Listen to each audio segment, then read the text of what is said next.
Hey everyone, today I'll show you how to check your PC or laptop specs in Windows 11. Before we get started, make sure to like this video and subscribe to the channel. First, right-click the Start button and select Settings.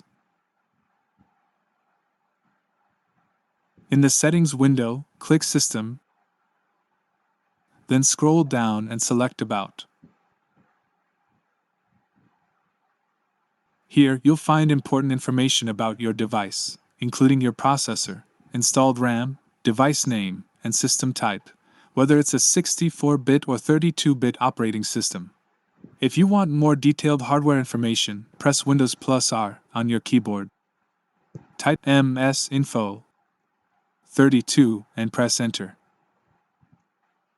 The System Information window will open, showing detailed specs such as your processor, motherboard information, BIOS version, installed memory, and much more. To check your graphics card, press Windows plus X and select Device Manager.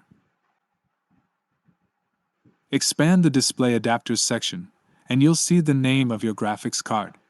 Another quick method is to press Ctrl plus Shift plus Escape to open Task Manager, then click the Performance tab. Here you can view real-time information about your CPU, memory, storage drives, GPU, and network usage. And that's how you can easily check your PC or laptop specifications in Windows 11 using built-in tools. If this video helped you, don't forget to like and subscribe for more Windows tips and tutorials.